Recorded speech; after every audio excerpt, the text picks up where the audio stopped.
Get started by download BuyMote mobile app. This video is sponsored by BuyMote e-shopping online.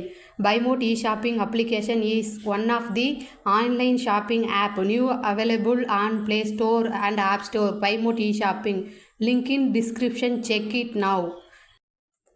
நபன் ஒரு இளைஞன் கடற்கரை கிராமத்தில் பிறந்து வளர்ந்தவன். கடல் அவனுடைய இரத்தத்திலும் உள்ளத்திலும் கலர்ந்திருந்தது. அவன் சிறுவயதிலேயே மூத்தவர்களிடமிருந்து ஒளியின் தீவு பற்றி கதைகள் கேட்டு வளர்ந்தான். அந்த தீவு மனிதர்களின் ஆழமான விருப்பங்களை நிறைவேற்றும் மாயத்தீவாக கருதப்பட்டது. இது அவனை இரவுகளிலும் கனவுகளிலும் துரத்தியது. ஒவ்வொரு முடிவும் அவனின் கடலை நோக்கி பார்த்தபோது அங்கிருந்து கூப்பிடும் மர்ம ஒலியை உணர்ந்தான். அவனின் கிராமம் பசுமையான திகழ்ந்திருந்தாலும் அந்த இடத்தில் அமைதியான வாழ்க்கை அவனை அடக்க முடியவில்லை. அவனின் வாழ்க்கையின் நோக்கத்தை தேடி அலைந்தான்.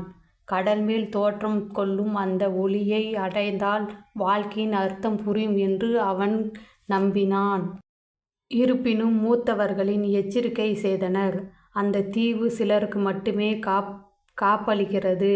அதை தேடி போனவர்கள் திரும்பி வந்ததே இல்லை. நபனின் இந்த எச்சரிக்கைகளை புறக்கணித்து தனது பயணத்தை திட்டமிடத் தொடங்கினான். கடற்கரை நாளை பயணிக்க வேண்டிய புதிர் நிறைந்த அலைகள் கோபமான மோதின. அவற்றின் சத்தம் நபனின் மனதையும் அதிர வைத்தது. அன்று இரவு அவன் தூங்க முடியவில்லை. நபன் மயூரி அழைக்க அவன் திருப்பி பார்த்தான். அவள் கண்களில் நெகிழுடன் பயமும் இருந்தது. நீ வேண்டுமானால் இந்த பயணத்தை விட்டுவிடலாம். என்னுடன் இங்கேயே இரு. அவள் தாழ்மையுடன் கேட்டாள்.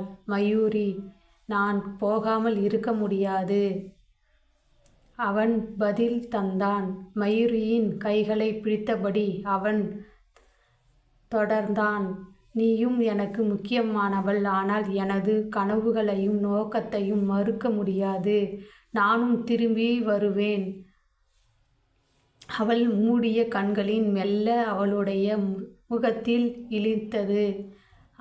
அடுத்த நாள் கிராமத்தினர் கூடி நபனின் பயணத்திற்கான வாழ்த்துகள் கூறினர். அவன் தந்தை அவனை அணைத்தபடி, நீ தைரியத்துடன் இரு, ஆனால் காத்திருக்கும் சவால்களை மறந்துவிடாதே என்றார். அவரது தாயார் மலர்கள் சூழ்ந்த பக்தி கலந்த மஞ்சள் தண்ணீரை தெளித்து நபனை ஆசீர்வதித்தனர். தன் சின்னது படகை தண்ணீரில் இறக்கி நபன் ஒரு கடைசி முறை கடற்பரை வழியாக மயூரியை நோக்கி பார்த்தான். அவன் ஓயாமல் கண்ணீரோடு, நீ திரும்பி வருவாய் என்று நம்பிக்கையுடன் கையை ஊசலடித்தாள். 3 நாட்களாக கடலிலேயே இருந்தான். முதலில் நம்பிக்கையுடன் இருந்தாலும் தனிமை அவனை திணற செய்தது. அவன் மனதில் கேள்வியின் எழுந்தன. இந்த தீவு உண்மையா? இது வெறும் கற்பனையா? இந்த இரவு காற்று வலுவாக வீசியது. அவன் படகு ஆழமான அலைகளின் சிக்கி நிதமாக மீண்டும் திசை மாறியது. அவன் தன்னை கட்டுப்படுத்தி கொண்டு படகை சீர்படுத்தினான். நபனின் முகத்தில் வெடித்து வரும் பயமும் நம்பிக்கையும் ஒரே நேரத்தில் போராடி கொண்டிருந்தன. அவன் மனதில் ஓர் மட்டுறுதல் கொடுத்தான்.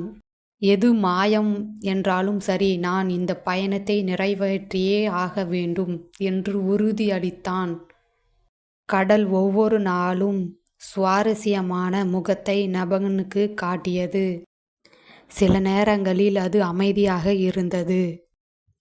சில சமயங்களில் அது தன் கோபத்தை மிதமான அலைகளின் வெளியாக வெளிப்படுத்தியது. நபனின் மனம் இந்த வெறுமையை பொறுத்து கொள்ள முயன்று கொண்டே இருந்தது. ஆனால் சுருக்கமின்றி பயணத்தை அன்றைய இரவு அவன் வாழ்க்கையை மாற்றியது. அந்த இரவின் மெல்லிய ஒளியின் தூரத்தில் ஒரு பெரிய கப்பல் தோன்றியது. காற்றில் திசை மாறி இசை கேட்டு நபா நபா அவன் திசைத்து ரதத்தை கையை வீசி திசை காட்டினான். சில நிமிடங்களில் கப்பல் அருகே வந்தது. நீ யாருக்கு தேடி வருகிறாய் இளைஞனே? ஒரு முதியவன் குரல் கேட்டது. அவன் கப்பலின் முன்னிலிருந்து பேசினான். காற்றில் அவனது தாடி லேசாக வீசியது. நான் ஒலியின் திசையை அடைந்து அவனை வாழ்க்கை ஒரு நோக்கம் காண வேண்டும் நபன் தைரியமாக சொன்னான். முதியவரின் சிரிப்பை மெலிதாக கேட்டபடி சொன்னான். ஒளியின் தீவு அது ஒரு மர்ம தீவும். உன் முந்தைய தலைமுறைகளுக்கு அது தேடி சென்றிருக்கார்கள். ஆனால் அது ஏமாற்றத்துடன் நிறைவாக முடிந்தது. நீ எதற்காக இப்படி செல்கிறாய்? நபன் கேள்வி எழுந்தான். முதியவன் அமைதியாக கடலை நோக்கி பார்த்து சொன்னான். எந்த ஒரு தீவும் உன்னுடைய உள்ளத்தில் பதிலை தர முடியாது. அது உன் பயணத்திலேயே இருக்கிறது. முதியவரின் வார்த்தைகள் நபனின் மனதில் குழப்பம் ஏற்படுத்தின. ஆனாலும் அவன் தனது பயணத்தை நிறுத்த விரும்பவில்லை. சில நாட்களுக்கு பிறகு நபன் வண்ணமயமான தீவை ஒன்றை கண்டறிந்தான். அந்த தீவு பார்க்க மிகவும் பசுமையாகவும் புத்துணர்ச்சியாகவும் இருந்தது. எங்கு பார்த்தாலும் பசுமையாக வெளிச்சிடும் வகையில் இருந்தது.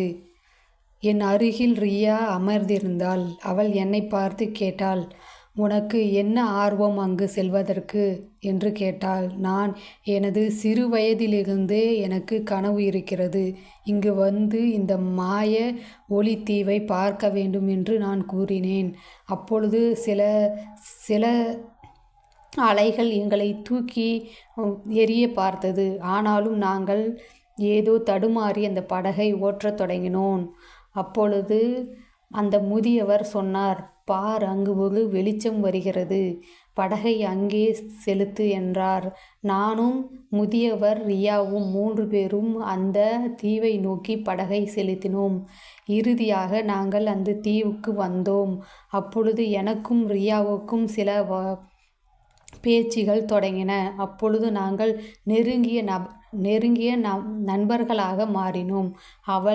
அவள் வாழ்க்கையில் நடந்த இன்பம் துன்பம் அதை பற்றி எல்லாத்தையும் என்னிடம் கூறினாள். நானும் என் வாழ்க்கையின் சுவாரஸ்யமான இந்த ஒளியின் தீவை பற்றி என் கதைகளை கூறினேன். இருவரும் அந்த ஒளியின் தீவின் அருகே சென்றோம். அங்கு சென்று பார்த்தவுடன் தான் தெரிந்தது, இவ்வளவு பசுமையான அழகான ஓர் இடம் இருக்கிறதா என்று நான் வியந்து விட்டேன். அப்பொழுது என் மயூரின் ஞாபகம் எனக்கு வந்தது. நாம் தொலைந்த அந்த வாழ்க்கை நமக்கு வேண்டும். இது இல்லை நம் வாழ்க்கை. பசுமையான இடங்கள் இருக்கத்தான் செய்கிறது. ஆனால் நமக்கு பிடித்த வாழ்க்கையை நம் வாழ்வதுதான் நம் வாழ்க்கையின் மிகப்பெரிய சந்தோஷம் என்று அப்பொழுதுதான் உணர்ந்தேன்.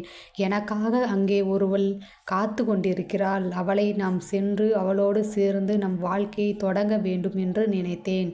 அதற்கு பிறகு அந்த ஒளியின் தீவை விட்டு நானும் ரியாவும் புறப்பட்டோம். அதன் பிறகு என் பசுமையான அந்த அழகான கிராமத்திற்கு சென்றேன். அங்கு எனக்காக கிராம மக்கள் மற்றும் மயூரி காத்து கொண்டிருந்தாள். நான் சென்று எப்பொழுது அவளை பார்க்கப் போகிறேன் என்ற சந்தோஷத்தில் அவளின் நினைவுகளில் கனவுகளில் பாடலுடன் இசைத்து கொண்டே சென்றேன். ஒரு வழியாக என் மயூரை நான் பார்த்தவுடன் ஓடி சென்று அவளை கட்டி அணைத்து கொண்டேன். பிறகு நீதான் என் வாழ்க்கை, நீதான் என் சந்தோஷம் என்று அவளிடம் கூறி, நான் மாயத்தீவை சென்று பார்த்தது என் தவறுதான். இனி உன்னுடன் தான் என் வாழ்க்கை என்று நபன் கூறினான். அதன் பிறகு மயூரி ஆழ்ந்த சந்தோஷத்தில் அவனை சிரித்தபடியே கட்டியணைத்தாள். இனி நம் வாழ்க்கையை மகிழ்ச்சியாக நாம் வாழ வேண்டும். நீ எங்கும் இனி செல்லக்கூடாது என்று மயூரி கூறினாள்.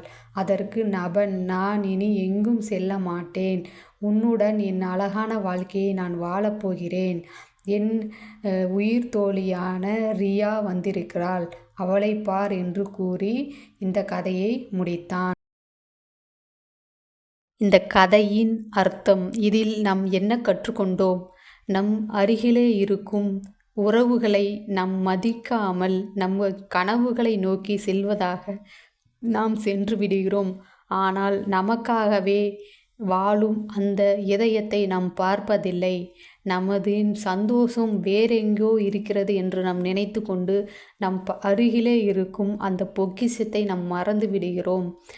ஆகையால் தூரத்தில் இருக்கும் அந்த எட்டாத விஷயத்தை பார்க்க வேண்டும் என்று ஆசைப்படாமல் நம் பக்கத்தில் இருக்கும் அந்த பொக்கிஷத்தை நீங்கள் அணைத்து உங்களின் வாழ்க்கையை நீங்கள் சந்தோஷமாக வாழ வேண்டும். எங்கு சென்றாலும் உங்கள் அருகில் இருக்கும் அந்த பொக்கிஷம் கிடைக்காது. ஆகையால் உங்கள் வாழ்க்கையை நீங்கள் சந்தோஷமாக வாழ வேண்டும். இக்கதையை முடிக்கிறேன். நன்றி, வணக்கம். எனது சேனலை சப்ஸ்கிரைப் செய்து பெல் ஐகானை ஆல்லை போடுங்க.